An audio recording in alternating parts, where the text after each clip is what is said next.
हमारे माननीय नेता राहुल गांधी जी 7 सितंबर से 3500 किलोमीटर की भारत जोड़ो यात्रा, जो एक सामूहिक यात्रा के रूप में इस देश में इतिहास बनाएगी, प्रारंभ करने वाले हैं।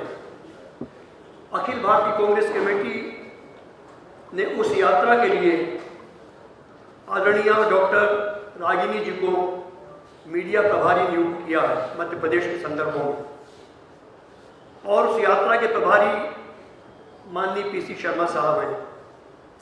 मैं अधिक आप लोगों के बीच गैप न करते हुए आदरणीय रागिनी जी से आग्रह करना चाहूँगा कि वे आपसे रूबरू हों।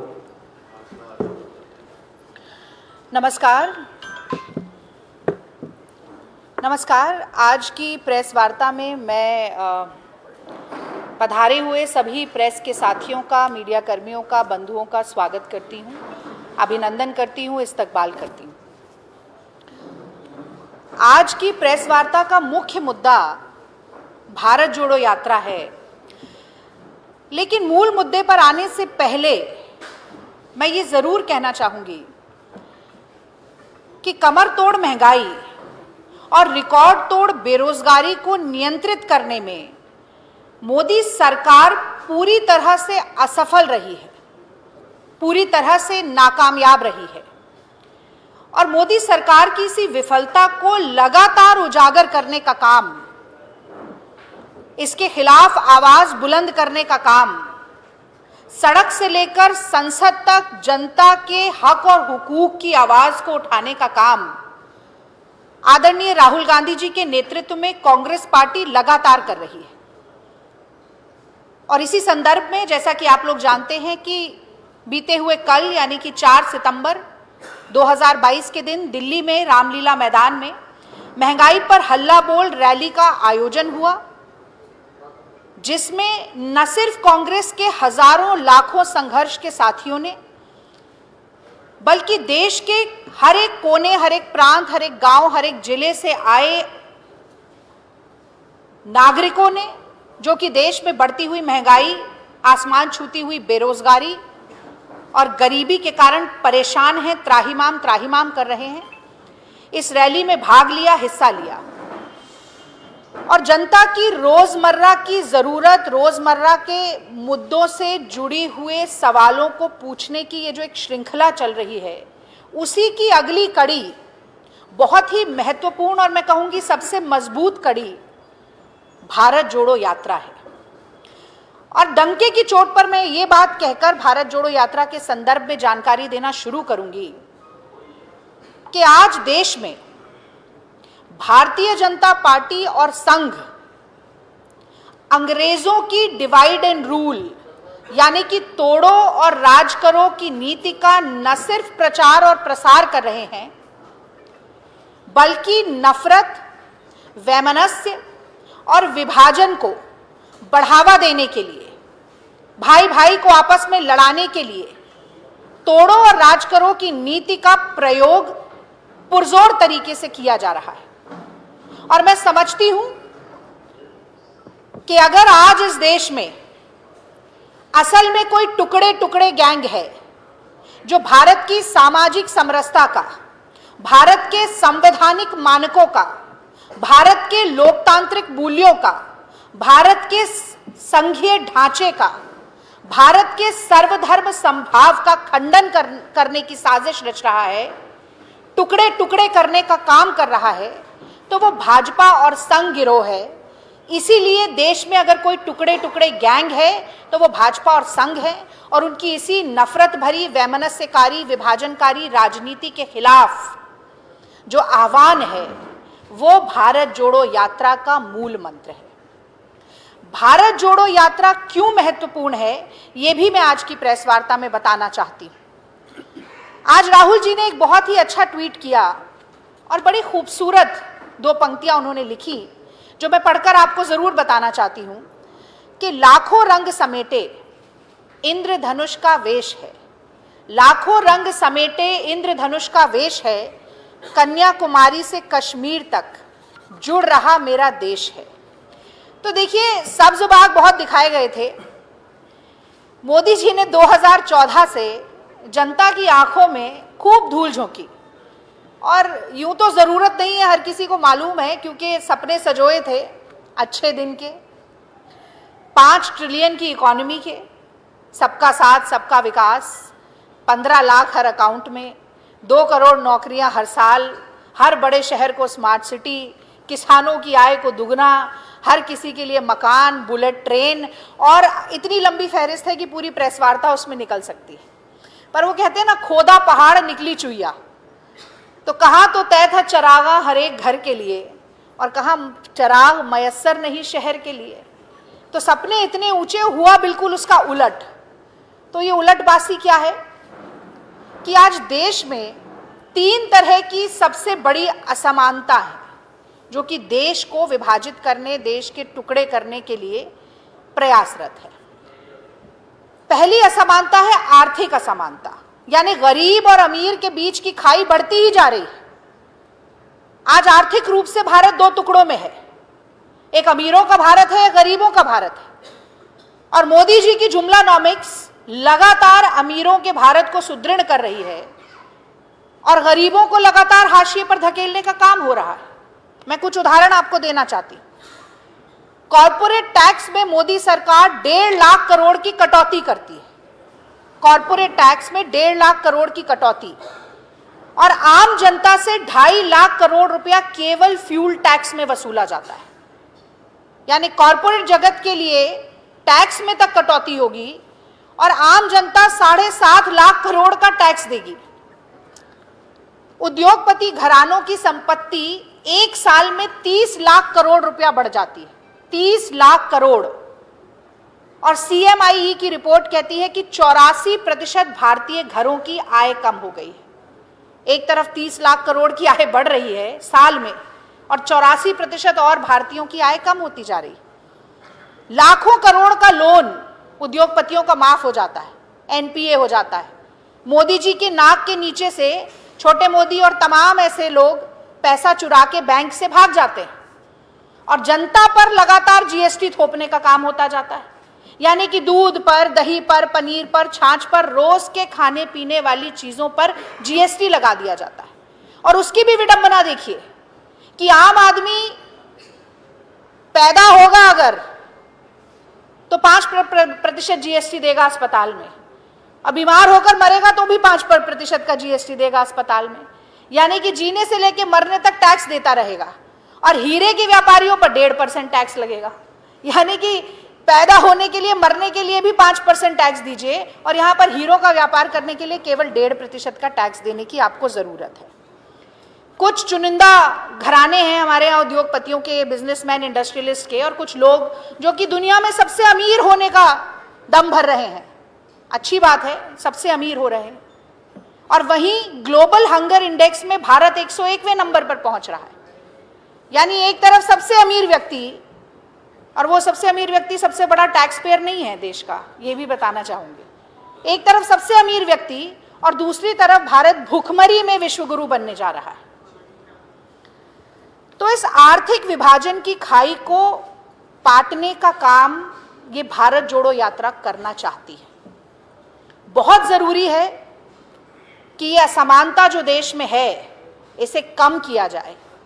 कहीं कोई 2 वक्त की रोटी के लिए मोहताज हो और कहीं किसी के साथ पुश्ते भी बैठकर खाएं, ये जो देश में दुभांति है इसे खत्म करने का काम भारत जोड़ो यात्रा करेगी। ये पहली असमानता है जिसके बारे में मैंने बात की।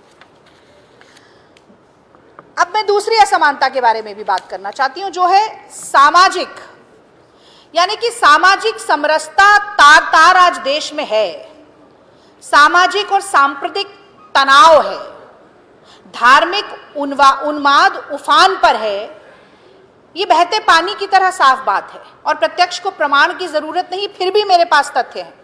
पर उससे पहले मैं ये कहना चाहती हूं कि भारत की विविधता, भारत की बहुलता, भारत की गंगा जमनी तहजीब, जिसे हम कौमी एकता भी कहते थे, वही भारत की असली पहचान है, वही विश्व पटल पर भारत की शान है। अनेकता में एकता का नारा ही भारत को सबसे अलग और सबसे खास बनाता है। और एक बहुत ही खूबसूरत शेर है कि चमन में इख्तलाते रंगे बू से बात बनती है, चमन में इख्तलाते रंगे बू से बात बनती है, हम ही हम हैं तो क्या हम हैं, तुम ही तुम हो तो क्या तुम हो। तो ये जो गुलदस्ता है किस्म किस्म के फूलों का और अलग अलग किस्म की सुगंधों का, ये भारत है। लेकिन आज धर्म के नाम पर, जाति के नाम पर, संप्रदाय के नाम पर, लिंग के नाम पर, खान पान के नाम पर, वेशभूषा के नाम पर, भाषा के नाम पर, क्षेत्र के नाम पर सिर्फ बांटने की राजनीति चल रही है। होम मिनिस्ट्री की रिपोर्ट है कि मोदी जी के 8 साल के कार्यकाल में 3200 से ज्यादा दंगे पूरे देश में हो चुके हैं। ये परिस्थिति देश में क्यों आई, एक बड़ा सवाल है जिसका जवाब भी खोजना है लोगों के बीच में जाकर। लोगों की मनस्थिति क्या है इस परिस्थिति के बारे में वो भी टटोलना है लोगों के बीच में जाकर। महिलाओं के खिलाफ अपराध क्यों बढ़ रहे हैं ये सवाल भी पूछना है। और ऐसे प्रदेश में जहां के मुख्यमंत्री अपने आप को मामा कहते हो, वहां पर गुना में एक आदिवासी महिला को जला दिया जाए, मैं समझती हूं इससे बड़ा विरोधाभास और क्या हो सकता है। महिलाओं के अधिकार, महिलाओं की सुरक्षा, महिलाओं की समानता आज देश में मुझे लगता है कि एक ख्याल ही रह गई। अगर हम आदिवासियों की बात करें, हम दलितों की बात करें, जल, जमीन, जंगल के जो अधिकार हैं उनसे वंचित किया जा रहा है। पिछड़े वर्ग को निर्णय प्रणाली से जोड़ने का काम ये सरकार कर ही नहीं पाई। और अगर भारत में इतनी सारी परेशानियां, इतनी तरह से बट रहा है देश, तो ऐसे में दुश्मन और मजबूत होता है।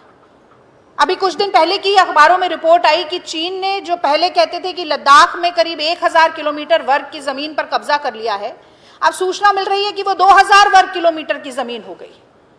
और कल ही रैली में राहुल जी ने बहुत खूबसूरत बात कही। उन्होंने कहा कि जब नफरत कम होगी, जब डर मिट जाएगा अंदर से, तभी भारत सही मायने में प्रगतिशील हो सकता है।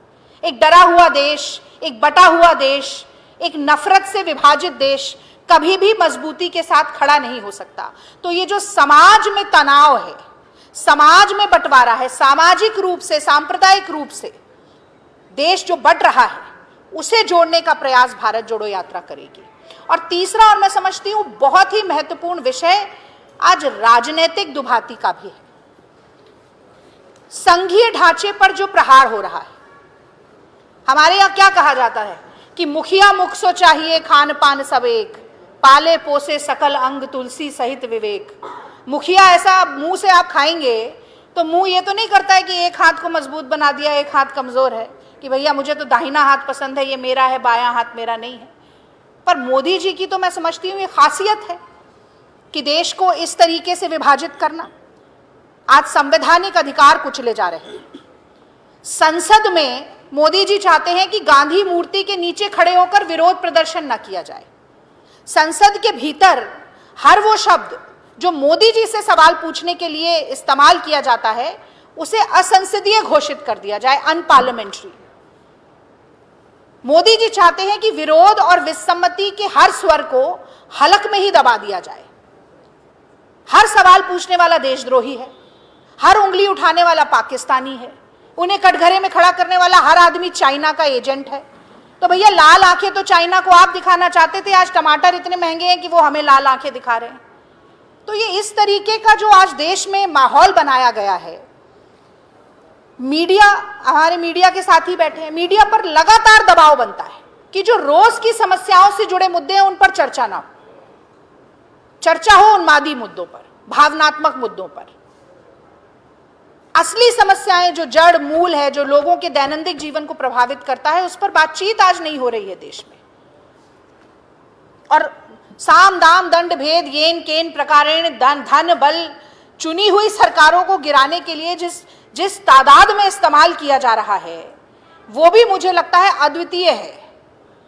और पहली बार देश में इस तरह से हो रहा है कि चुनी हुई आप सरकार में आए तो भी आपकी सरकार, आप ना आए तो भी आपकी सरकार, और हर तरीके से खरीद फरोख्त करके, हॉर्स ट्रेडिंग करके सत्ता पर काबिज रहना है। और इसी के साथ साथ जो राजस्व की बकाया राशि है प्रदेशों को देने वाली, खासतौर से मैं जीएसटी के एरियर्स की बात करूंगी, जो कि अब 10-10, 15-15 हजार करोड़ तक पहुंच गया है। जिन प्रदेशों में भाजपा शासित सरकार नहीं है, वहां जीएसटी एरियर के पैसे ही नहीं देते, और फिर सरकारों से कहते हैं कि पेट्रोल डीजल का वैट कम करिए। सरकार कहां से पैसा लाएगी? देश के कुल टैक्स का 62% केंद्र सरकार अपने पास रखती है, और देश भर के कुल खर्च का 62% राज्य सरकारों को वहन करना पड़ता है। तो जब ये सत्ता का केंद्रीयकरण हो जाता है, तो यही देखने को मिलता है, आप सफोकेट करते हैं फाइनेंशियली स्टेट्स को, और जब टीवी पर चर्चा होती है तो कहते हैं भैया कांग्रेस की सरकार है, राजस्थान में कम कर लो, कांग्रेस की सरकार है, छत्तीसगढ़ में कम कर लो। ये नहीं बताएंगे कि छत्तीसगढ़ को 15,000 करोड़ रुपया अभी भी जीएसटी एरियर का नहीं दिया है, बकाया है। और मध्य प्रदेश में किस तरह से सरकार गिराई गई, ये भी सभी लोग जानते हैं। तो ये राजनीतिक रूप से जो लोकतंत्र पर और संघीय ढांचे पर प्रहार करके देश को बांटने का काम है, इसे भी भारत जोड़ो यात्रा के माध्यम से हम लोग खत्म करने का प्रयास करेंगे। ये सारी चुनौतियां, इनसे तभी निजात पाई जा सकती है जब भारत के लोग एकजुट हों, एक स्वर में बोले, कंधे से कंधा, कदम से कदम और आवाज से आवाज मिलाकर चलें। मैं ये भी जानकारी देना चाहती हूं कि करीब 150 सिविल सोसाइटी के ग्रुप्स हैं, यानी नागरिक संगठन है, संस्थान है, जिन्होंने भारत जोड़ो यात्रा को अपना समर्थन दिया है। यानी कि भारत जोड़ो यात्रा जब चलेगी तो बीच बीच में ये लोग आएंगे, जुड़ेंगे, हमारे साथ चलेंगे, ये अपने मुद्दों पर बातचीत भी करेंगे और इसका समाधान प्राप्त करने की भी हम कोशिश करेंगे। और जब राहुल जी चलेंगे हर गांव में, हर प्रांत में, हर शहर में, हर गली कूचे में, तो न सिर्फ आम जनता से बातचीत होगी, बल्कि जो बुद्धिजीवी वर्ग है, जो सामाजिक कार्यकर्ता हैं और तमाम राजनीतिक दल, इनसे संपर्क साधने और संवाद करने का भी प्रयास होगा। तो मैं एक बार जल्दी से दोहराती हूं, 4 मुख्य उद्देश्य हैं भारत जोड़ो यात्रा के। पहला उद्देश्य है एकता, एकजुटता। हर वो भारतीय, हर वो संगठन, चाहे राजनीतिक हो, चाहे सामाजिक हो, हर वो संगठन, हर वो व्यक्ति जो संविधान के मूल्यों में और गांधी जी के दिखाए हुए रास्ते पर चलने के लिए तैयार हो। गांधी जी का रास्ता जो कहता है कि पंक्ति में खड़े हुए अंतिम व्यक्ति के आंसू पोंछने हैं, उन सबको एकजुट करना पहला उद्देश्य है। दूसरा उद्देश्य जो मैंने बड़े विस्तार से आपको बताया कि जो आर्थिक विषमताएं हैं, जो सामाजिक विभाजन है और जो अत्यधिक राजनीतिक केंद्रीयकरण है, उसके खिलाफ आवाज बुलंद करना। तीसरा उद्देश्य वर्तमान मुद्दों पर जनता के बीच में जाकर बात करना, क्योंकि अपने मन की बात जनता पर थोपना बहुत आसान है। आप बैठ जाइए टीवी पर और सब लोगों को संबोधित कर दीजिए, हो गया, एक तरफा, वन वे ट्रैफिक। लेकिन जनता के मन की बात उन्हीं के बीच में जाकर सुनना, बिना किसी दबाव के, जनता की नब्ज टटोलना, जनता के आंसू पोंछना, उनके जख्मों पर मलहम लगाना, यही मुझे लगता है कि एक राजनीतिक दल का धर्म और कर्तव्य होता है एक लोकतंत्र में। तो वर्तमान मुद्दों पर जनता के बीच में जाकर चर्चा करना और उनका संभावित समाधान ढूंढना, ये तीसरा उद्देश्य है। और चौथा उद्देश्य, जैसा कि मैंने आपको बताया कि अनेकता में एकता और सर्वधर्म समभाव के सिद्धांतों को या उनके जरिए सामाजिक समरसता को दृढ़ करना। इसके अलावा प्रेस विज्ञप्ति जो आपको मिलेगी, उसमें भारत जोड़ो यात्रा से संबंधित सारी विस्तृत जानकारी है, पर 5-6 चीजें जो मुख्य बिंदु हैं मैं वो आपको बताना चाहती हूँ। भारत जोड़ो यात्रा कन्याकुमारी से 7 सितंबर को शुरू होगी। ये करीब 3500 किलोमीटर की पद यात्रा है, यानी कि ये कोई हाइब्रिड यात्रा नहीं है। इसमें दुपहिया, तिपहिया, 4 पहिया वाहन का प्रयोग नहीं होगा। 3500 किलोमीटर करीब 150 दिन में 12 राज्य और 2 केंद्र शासित प्रदेश यानी कि यूनियन टेरिटरीज से ये यात्रा गुजरेगी। और वो कौन से राज्य हैं मैं आपको बता देना चाहती हूँ। तमिलनाडु, केरल, कर्नाटक, आंध्र प्रदेश, तेलंगाना, महाराष्ट्र, मध्य प्रदेश, राजस्थान, हरियाणा, उत्तर प्रदेश, पंजाब, दिल्ली, हिमाचल प्रदेश और अंत में जम्मू। ये सारे प्रदेश हैं जहां से ये यात्रा होकर गुजरेगी। इस यात्रा में 118 भारत यात्री हैं। जिनका चयन किया गया है, यानी कि राहुल जी के साथ मूल रूप से इस पूरी यात्रा को संपन्न करेंगे 118 भारत यात्री। भारत यात्री के अलावा ऐसे जो प्रदेश हैं जहां से यात्रा होकर नहीं गुजरेगी, वहां से प्रदेश यात्री आकर जुड़ेंगे उन जगहों पर जहां से भारत जोड़ो यात्रा गुजर रही है और जो उनके प्रदेशों से निकटतम स्थान है। जैसे छत्तीसगढ़ मध्य प्रदेश में आकर जुड़ेगा, हो सकता है उड़ीसा तेलंगाना में आके जुड़े, ऐसे तमाम राज्य जो छूटेंगे, असल में छूटेगा कोई राज्य नहीं, वो इस भारत जोड़ो यात्रा से वहाँ के प्रदेश यात्री आकर जुड़ेंगे। और इसी के साथ साथ जिस प्रदेश से यात्रा निकल रही है, प्रदेश कांग्रेस कमेटी कुछ प्रदेश यात्रियों का भी चयन करेगी जो साथ में यात्रा में जुड़ेंगे। यानी 3 कैटेगरीज, 3 वर्ग हैं।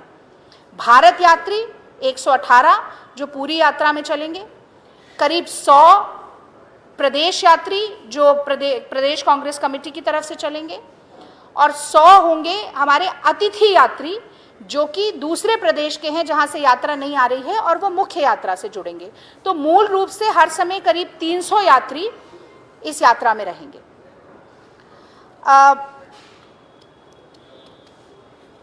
श्री पेरम्बदूर से 7 तारीख को सुबह पहले राहुल गांधी जी जाकर स्वर्गीय राजीव गांधी जी, पूर्व प्रधानमंत्री हमारे, उनको श्रद्धांजलि देकर ये इस कार्यक्रम की शुरुआत 7 तारीख से होगी।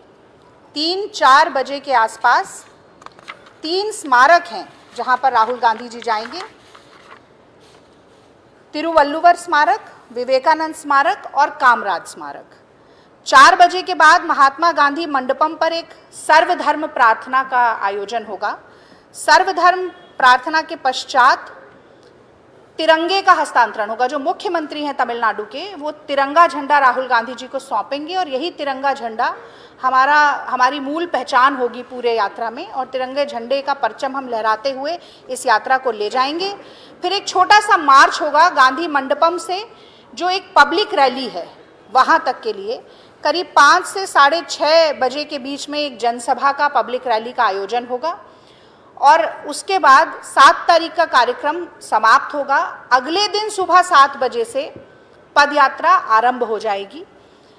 इसमें मैं एक बात और बताना चाहती हूँ कि सुबह 7 बजे से लेकर 10, साढ़े 10 बजे तक करीब 15 किलोमीटर चलेगी यात्रा, जिसमें कि हम इन 300 मूल यात्रियों के साथ ये पदयात्रा करेंगे और अनौपचारिक रूप से लोगों से भेंट करते रहेंगे। जो तमाम संगठन के लोग हैं उनसे भी बातचीत होती रहेगी। 4 बजे के बाद हमारा मास मोबिलाइजेशन होगा, जिसमें कि हम अपेक्षा करते हैं कि 10-15 हज़ार, 20 हज़ार लोग हमारे साथ उस यात्रा में चलेंगे। और अंत में मैं 2-3 बातें कहकर, आज की प्रेस वार्ता बहुत लंबी हो गई, वो मोटो इतना लंबा होता नहीं है, पर जानकारी मैंने सोचा थोड़ी विस्तार से दूं।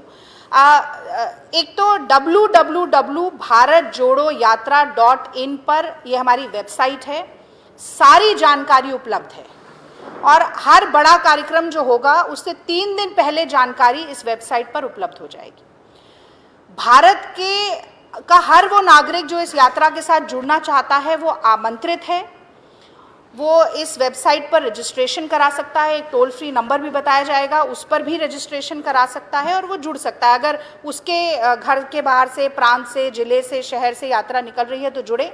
और यदि वो वहाँ नहीं जुड़ सकता है, वो अपने ही घर के बाहर 2 किलोमीटर चलना चाहता है, पर वो इन स्पिरिट जिसे कहते हैं कि मन से यात्रा के साथ जुड़ना चाहता है, वो भी रजिस्टर करा सकता है और वो भी अपना वीडियो बनाकर अपलोड कर सकता है कि मैं भारत जोड़ो यात्रा और उसके सिद्धांतों के साथ हूँ और इसीलिए मैं ये पदयात्रा कर रहा हूँ। मैं यात्रा में नहीं आ पाया, पर मैं अपने घर के बाहर कर रहा हूँ या अपने ज़िले में कर रहा हूँ, अपने गाँव में कर रहा हूँ। और हमारे और जहाँ जहाँ पर जानकारियाँ उपलब्ध हैं वो सारी चीज़ें आपको दी जाएंगी।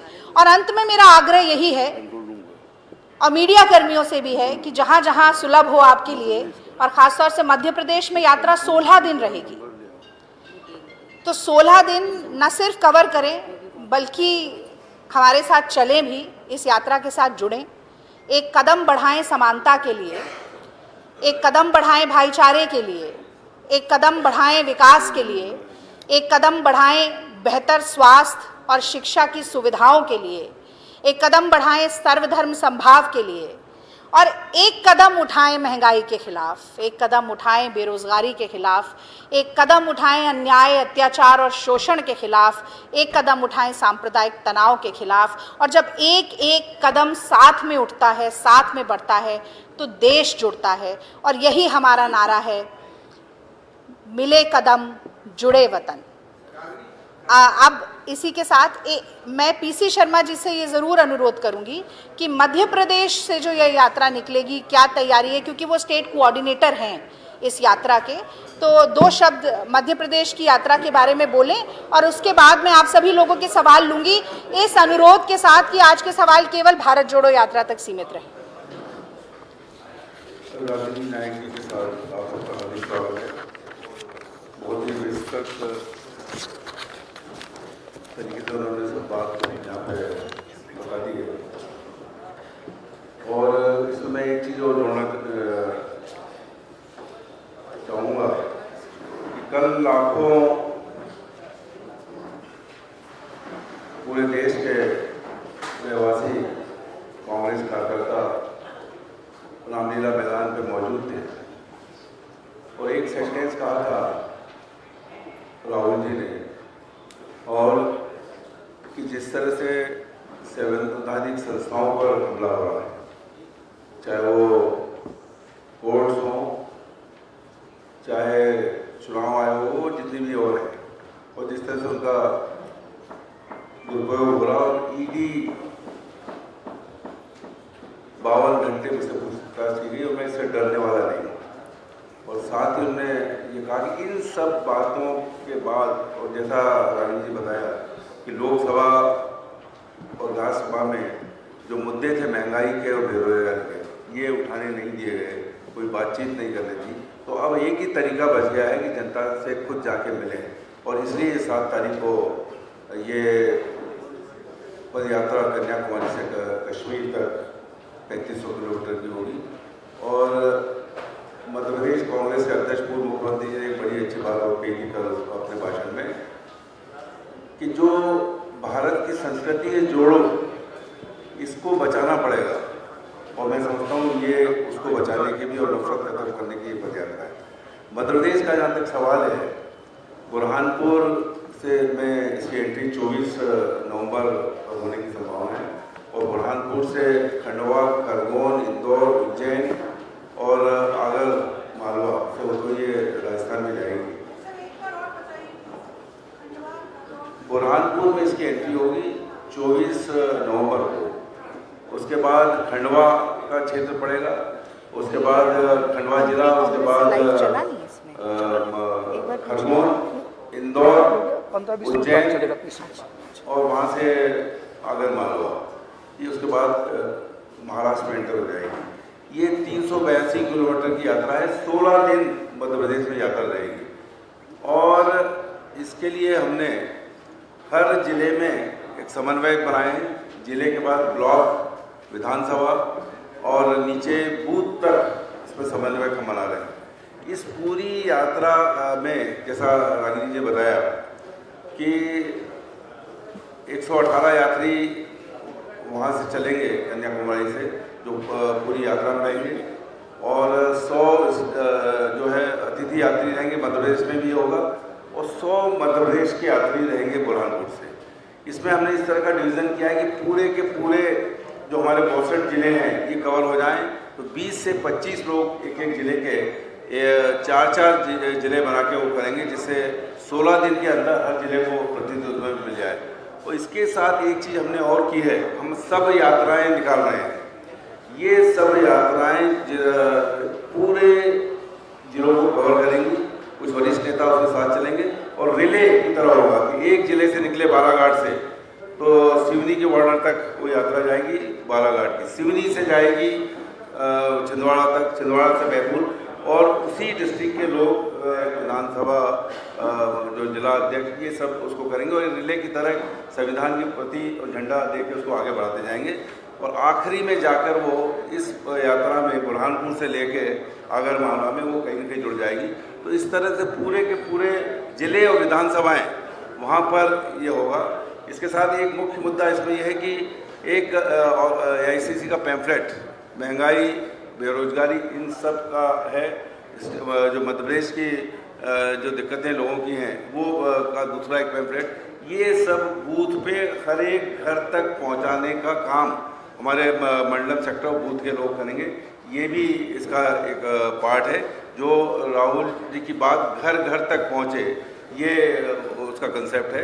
और इस पूरी यात्रा में हमने यूथ को जितने भी फ्रंटल ऑर्गेनाइजेशन हैं, इनके भी स्टेट कोऑर्डिनेटर हमने बना लिए हैं यूथ कांग्रेस से, ऐसे ही NSY, महिला कांग्रेस, सभी चारों फ्रंटल ऑर्गेनाइजेशन। और इसमें जो एक मुख्य भूमिका रहेगी वो सेवा दल की रहेगी, जो बुरहानपुर से लेके आगर मालवा तक वो पूरे 7 लोग चलेंगे। और जैसा रागिनी जी ने बताया कि 4 बजे के बाद एक पब्लिक इंटरेक्शन, लोगों से रास्ते चलते बात करेंगे, जो भी वहाँ पे होंगे रास्ते में, उन सब की भी बात उनसे कराई जाएगी। NGOs को भी इसमें हम लोग इंक्लूड कर रहे हैं, आर्मी पर्सन जो रिटायर हैं इनको भी इंक्लूड कर रहे हैं। और कुल मिला के इस पूरी यात्रा में कुछ जगहों पर नुक्कड़ सभाएँ हो जाएंगी और एक बड़ी सभा इंदौर और उज्जैन के बीच में, या उज्जैन में एक बड़ी सभा होगी, मेगा शो। वहाँ पे राहुल जी का भाषण होगा, मेगा रैली होगी, जिसमें उनका और सभी नेताओं के वहाँ पे भाषण होंगे। और ये पूरी यात्रा में जैसे मैंने बताया, पर डे के भी हमारे कोऑर्डिनेटर्स रहेंगे, एक दिन के लिए हमने कोऑर्डिनेटर बना रहे हैं। कुल मिला के ये बहुत बड़ा कार्यक्रम राहुल जी का है, और मैं समझता हूँ कि इतनी बड़ी यात्रा इस देश में कभी नहीं की गई है, 3500 किलोमीटर की। तो निश्चित तौर पर आप लोगों का भी समर्थन चाहिए। और मुझे उम्मीद है कि कांग्रेस का एक एक कार्यकर्ता, एक उनको जोड़ने के लिए हमने एक PCC का कंट्रोल रूम भी दिया है, जो जिसका नंबर है 7566630151। इसमें लोगों को रजिस्टर कर रहे हैं। और रागिनी जी, ये बताना चाहूँगा कि अभी तक 300-400 लोगों के ऐसे मैसेज आ गए हैं कि हम पूरी यात्रा में रहना चाहते हैं। तो ये एक तरह से समर्थन जो मिल रहा है पूरे प्रदेश से, ये अपने आप में बहुत बड़ा है। धन्यवाद। रागिनी जी, मेरा एक सवाल है आपसे। जी, सवाल ये है कि आपके सीनियर लीडर हैं और पूर्व राज्यपाल है आशीष कुरेश्वर का कहना है कि जो आपका भारत जोड़ो यात्रा का ब्रोशर है उर्दू में नहीं है, ये एक साजिश है। उर्दू को मुसलमानों की जबान माना जा रहा है, भारत की जबान है, जबकि वो और कांग्रेस का सॉफ्ट जम्मू की तरफ कदम है। और जो एडवाइजर है सोनिया गांधी, राहुल गांधी के, वो ये दिखाना चाहते हैं कि एक बार मुझे को संतुष्ट करने के लिए सब किया जा रहा है। देखिए, मुझे बड़ा ही आश्चर्य है कि भारत को जोड़ने का जो प्रयास है, प्रयत्न है, उसे तोड़ने के लिए किस किस तरीके की बातचीत हो रही है, चर्चा हो रही है और किस किस तरह के अनर्गल आरोप लगाए जा रहे हैं। देखिए, तमाम भारत की मुख्य क्षेत्रीय भाषाओं में, अंग्रेजी में, हिंदी में, उर्दू में, सब में पर्चे जारी होंगे और ज़रूर होंगे। मैं आपसे कहना चाहती हूँ कि आप जाकर जवाब दें हमारी तरफ से कि सब में पर्चे जारी होंगे। यात्रा को शुरू तो होने दीजिए। वो कहते हैं ना कि धीरे धीरे रे मना, धीरे ही सब होए, माली सींचे 100 घड़ा, ऋतु आवे फल होए। अभी हमने हिंदी और अंग्रेजी में जारी किया है। मुख्यतः आप देखिए, कोई भी देश की किसी भी हिस्से में प्रेस वार्ता भी हो तो सबसे पहले हिंदी और अंग्रेजी में होता है, तो हिंदी में भी है, अंग्रेजी में भी है। उसके बाद तमाम जो मुख्य भाषाएं हैं भारत की, सब में जारी होंगे पर्चे। तो निश्चिंत रहें और भारत को जोड़ने के लिए इस यात्रा में खुद भी आएँ, इसमें सम्मिलित हो। किसी तरीके का ना तुष्टीकरण है, किसी तरीके का ना भेदभाव है, किसी तरीके की ना दुभांति है, किसी तरीके की ना उलटबाजी है। और ऐसा मोदी सरकार भी ना कर पाए। अपनी नीतियों और अपने संरक्षण में इस तरीके की नफरत की और बंटवारे की राजनीति बंद हो, सरकारी संरक्षण में, यही प्रयत्न है। तो आप भी आकर हमारे साथ जुड़ें, ऐसा मेरा आपका जवाब भी है और सुझाव भी है। देखिए, ये जो मूल यात्री हैं, जो मैंने बताया राहुल गांधी जी के साथ जो 118 यात्री हैं, हम मतलब अगर आप टेक्निकल भाषा कहें तो उसे कंटेनर कहा जाता है। पर हाँ, वो एक तरीके के टेंट ही होंगे। अब वो डॉम की तरह होगा, उसमें एक एक बिस्तर होगा, पुरुष और महिला यात्रियों के लिए अलग अलग होगा। मैं ये भी आपको बताना चाहती हूँ कि मूल यात्रियों में 27% महिला यात्री हैं। और देखिए, महिला चाहे व्यवसायी हो, कामकाजी हो, राजनीति में हो, उसके ऊपर घर की भी जिम्मेदारी होती ही है, आप ये मानेंगे। फिर भी 27%। और मैं ये बताना चाहती हूँ आपको कि बहुत ये चयन हुआ है। तो इससे कहीं ज़्यादा महिलाएं और आना चाहती भी थी। तो 27% महिलाएं करीब 5 महीने 5.5 महीने पूरे 3500 किलोमीटर चलने के लिए संकल्पबद्ध हैं। मैं समझती हूँ ये एक बहुत अच्छा इशारा है। तो वो साथ में रुकेंगे और जो प्रदेश यात्री हैं उनके ठहरने की व्यवस्था प्रदेश कांग्रेस कमेटी कराएगी और इसी तरह से जो अतिथि यात्री आएंगे उनके भी ठहरने की व्यवस्था प्रदेश कांग्रेस कमेटी कराएगी।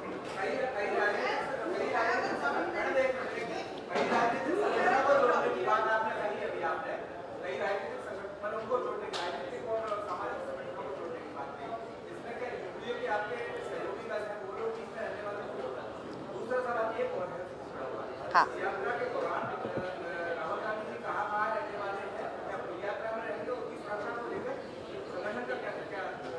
जी आप भी पूछिए, आप पूछिए फिर मैं एक साथ जवाब दूँ।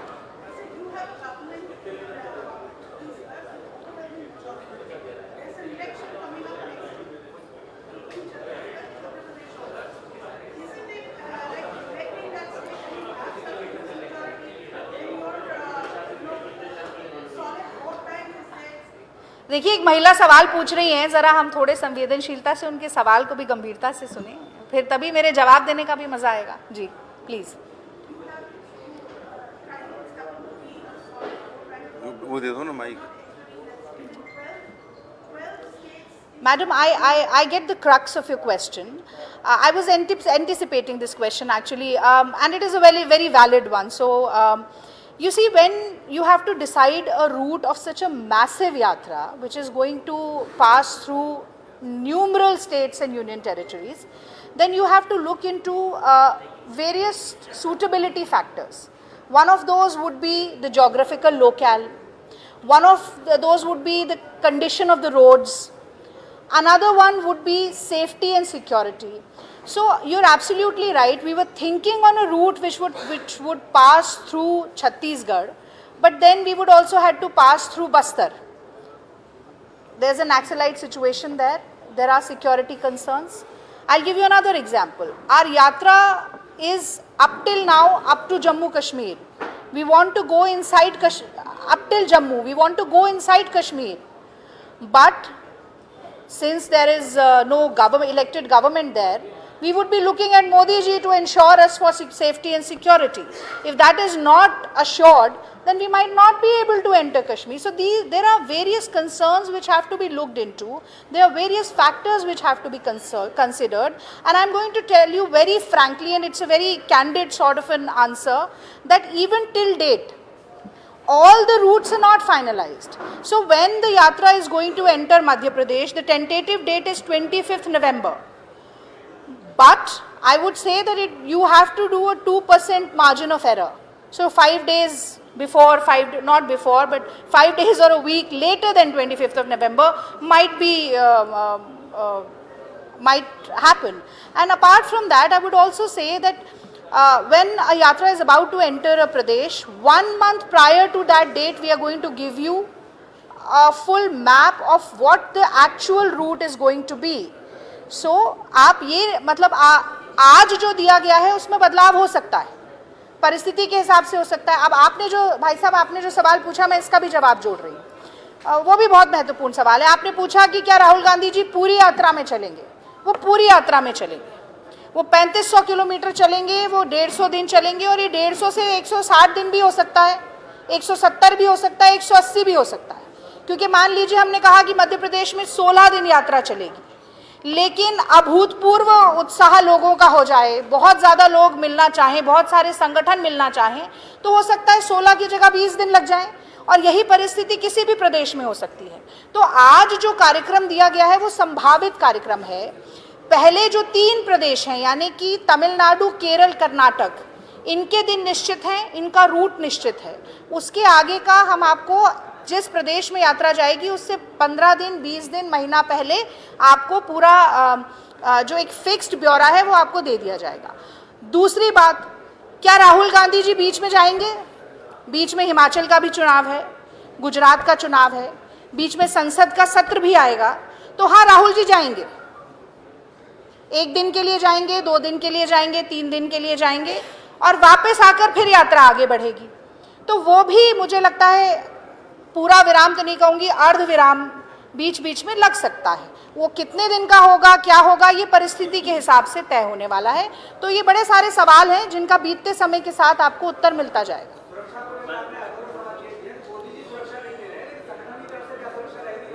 देखिए, संगठन की तरफ से सुरक्षा रहेगी, और हमारे तो जो सेवा दल के साथी हैं, मैं बड़े गर्व के साथ ये बात कहती हूँ कि वो इतने पूरे तरीके से अनुशासन में चलने वाले डिसिप्लिन्ड काडर है हमारा, कि वो ज़्यादातर जो कांग्रेस के कार्यक्रम होते हैं उसमें भीड़ को संचालित करने का काम, सुरक्षा देने का काम सेवा दल करता है।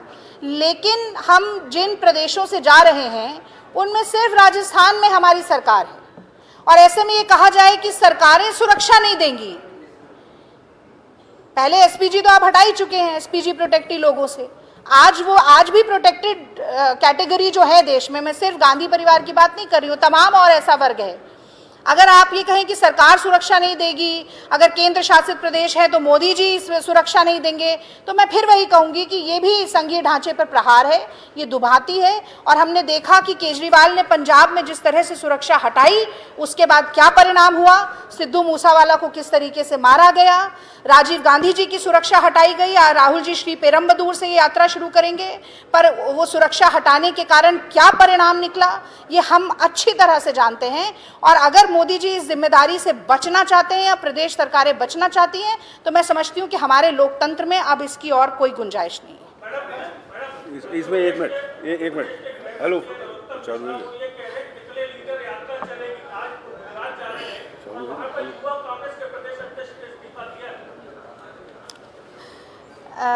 युवा कांग्रेस के प्रदेश के अध्यक्ष ने इस्तीफा दिया है और दूसरे अध्यक्ष की नियुक्ति भी हो गई है, वो श्रीनिवास जी ने कर दी है। पूरी खबर बताएं। अब देखिए, लीटर में तोलें या किलो में तोलें, आटे दाल का भाव तो जनता को पता ही है ना। वो जैसे ही लीटर बोला उसके बाद किलो भी बोल दिया उन्होंने। पर मुझे लगता है कल प्रेस वार्ता की भाजपा ने और कहा कि राहुल जी कुछ नहीं जानते हैं। तो हाँ ठीक है, मोदी जी सब कुछ जानते हैं। मोदी जी जानते हैं कि किस तरह से एंटायर पॉलिटिकल साइंस की डिग्री ली जाती है। मोदी जी जानते हैं कि किस तरह से बादल रडार से बचा लेते हैं। मोदी जी जानते हैं कि किस तरह से 10 लाख का सूट पहनकर अपने आप को फकीर कहा जाता है। मोदी जी जानते हैं ये सारे की पकौड़े, नाले की गैस पे पकौड़े कैसे तले जाते हैं। हाँ, तो ये सारी चीज़ें मोदी जी जानते हैं। हम तो मान रहे हैं कि मोदी जी जानते हैं, और मोदी जी की जानकारी में ही देश का ये हाल हो रहा है। आज सूरत हाल देश का क्या है सबको मालूम है। तो जो मूल भावना है उसको खंडित करके आप टेलीप्रॉम्प्टर पर से पढ़ते हुए भी इतनी गलतियां करते हैं बोलते हुए, लेकिन अगर मुंह जबान फिसल जाए तो आप उसको इतना बड़ा मुद्दा बना लेंगे। और मैं समझती हूँ कि जबान का फिसलना नियत के फिसलने से तो बहुत बेहतर है। और मोदी जी की नियत फिसली हुई है अपने उद्योगपति मित्रों के लिए। इसीलिए मैंने जो आपको इतनी सारी बातें गिनाई ना, कि आम जनता जो है वो फटेहाल है। आज एक मिनट, आज उसकी थाली से खाना गायब हो गया, उसकी जेब से पैसा गायब हो गया, उसके सिलेंडर से गैस गायब हो गई, उसके दुपहिया तिपहिया वाहन से आज पेट्रोल डीजल गायब हो गया। ये मोदी जी की नियत फिसलने के कारण है। मुझे बहुत गर्व है इस बात का कि अगर कोई एक नेता है जो कहता है कि मोदी जी मैं आपसे नहीं डरता, मैं आपकी ईडी से नहीं डरता, मैंने भारत माँ का एक पैसा नहीं लिया है, कोई नेता है जो संसद में ट्रैक्टर चला के ले जाता है किसानों के लिए, जो खड़ा हो जाता है झुग्गी झोपड़ी बचाने के लिए दिल्ली के वसंत कुंज में, जो महिला का बलात्कार होने पर हाथरस तक पैदल चल के जाता है, अगर कोई एक नेता है जो चुनौती दे रहा है मोदी सरकार को और उनके निरंकुश शासन को, तो वो राहुल गांधी है। और मुझे इस बात का गर्व है। एक इन्फॉर्मेशन मेरे को और देना। आप दे दीजिए एक मिनट। एक भारत जोड़ो यात्रा पे एक इन्फॉर्मेशन और देना था। भारत जोड़ो जब 7 तारीख को राहुल जी का कार्यक्रम शुरू होगा वहाँ, तो उसके बाद मध्य प्रदेश में पूरे देश में आ जाएगा। 4 बजे से 5 बजे तक सरदर प्रार्थना सभाएं होंगी।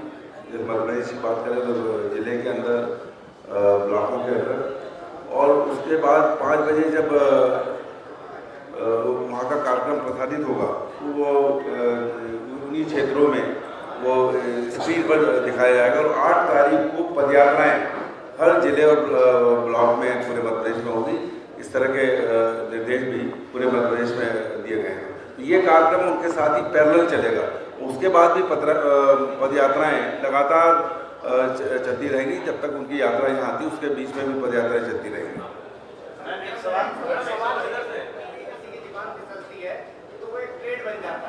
लेकिन जब बीजेपी के नेताओं की जुबान फिसलती है तो कांग्रेस को इतनी हमलावर नहीं होती है, जैसा कल ही देखा गया कि राहुल गांधी ने लीडर बोला तो नहीं बन गया, लेकिन एक सीएम बोल रहे हैं कि हम शिक्षक के सिर पे पैर रखते थे, गुरु के, लेकिन वहाँ नहीं होता था। तो आप इस यात्रा के दौरान ऐसा मतलब संगठन क्या करेगा कि ऐसी चीजों से बचाया जाए? अच्छी बात है। देखिए, सबसे पहले तो मैं, आपका सवाल बहुत अच्छा है, मैं इस पे कहूंगी कि जाकी रही भावना जैसी।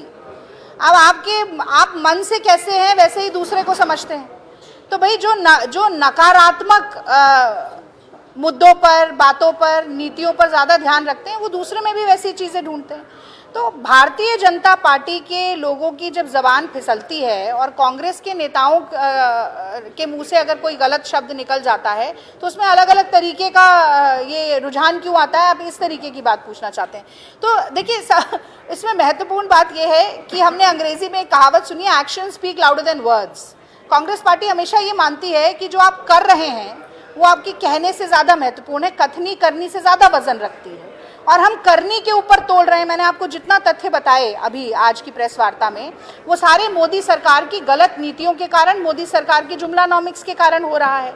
और वहीं दूसरी तरफ मोदी सरकार जो है वो आउटकम से ज़्यादा ऑप्टिक्स पर, सुनिए ना, यानी कि नतीजों से ज़्यादा नज़ारों पर ध्यान रखती है, और इसीलिए वो दूसरों ने क्या कहा इसको ज़्यादा टटोलते हैं बजाय इसके कि दूसरे कर क्या रहे हैं। कांग्रेस इतनी हमलावर नहीं हो पाती है, बीजेपी जरा से मुद्दे को भुना लेती है। क्या आईटी सेल जो है कांग्रेस का अभी भी बीजेपी के मुकाबले इतना सख्त नहीं है कि उन मुद्दों को उठा सके? मेरा सवाल ये है।